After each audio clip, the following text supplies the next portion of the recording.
Hello again, teachers. This is John with Educational Technology, and today I'm going to address one question that keeps coming up about a Google Meet is how do I still see my students while I'm presenting content, which by the way doesn't matter what it is, whether it's a document, whether it's a window, whether it's a video.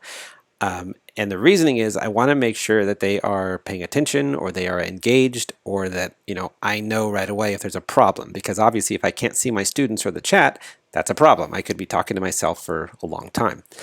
And it's actually quite easier, probably a lot easier than we think. But here's the key. You will want to separate your windows. So right now I'm in Chrome. You can see up here at the top that I have two separate windows. One is my instructional content that we're going to be talking about today with my students, and the other is my actual Google Meet. And normally if I just present my whole screen, I can't see all my students and my content because then I'm creating this weird mirror effect where they're seeing themselves over and over and over again, which we probably want to avoid. So here's the key. You want to separate your windows between your actual Google Meet and whatever your instructional content is, be it a video or a different application, or in this case, we're going to be using just like a Google slide.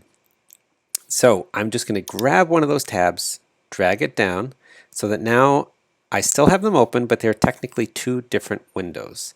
And from here, basically you just need to reorient those screens so that they can both fit on the same screen. So if I grab one of them, I'm going to move it to the right, and one of them I will move over to the left. I do understand that this is going to start getting cramped on smaller screens, so bear with us on that one, but this definitely will work. So when you are ready to present, you're going to present now instead of doing your entire screen, because again, then you're not really helping the situation if you do an entire screen. You're going to want to present a window. So I have two separate windows, one here on the left with my instructional content, one here on the right with my actual Google Meet. Or you can do a Chrome tab if you're using Chrome and if you have it in a separate tab. So I'm just going to go ahead and choose window for now. And I'm going to choose that one Wonder Fillables that I was just showing you. Click on Share. And there you go. So technically, if I check out my student view here, students are now seeing my presentation. On the left, I can now work in the instructional content as I talk, and on the right, I can still get a preview of all of my students. Now, one thing that's important here, remember here on the right, this is my teacher view. It might, by default, put you into what's called spotlight mode. And even if I choose tiled, because somebody is presenting, that means it's going to default to either sidebar or spotlight view. To get around that, that's where you're going to want to use the grid view extension.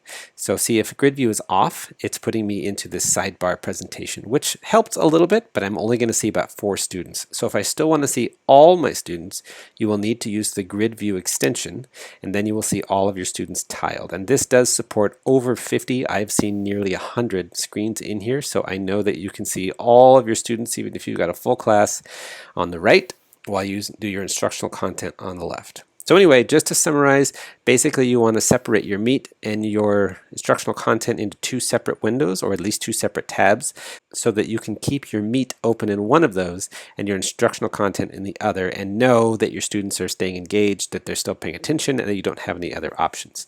The only other little tip here I would leave you is to maybe even open up the chat window in your Google Meet so that if students are chatting about your content, you can be there to support them and answer those questions as they come up. Anyhow, that's it for today. I hope that helps, that little tip for everybody. And remember, you cannot be an analog teacher in a digital world. See you next time.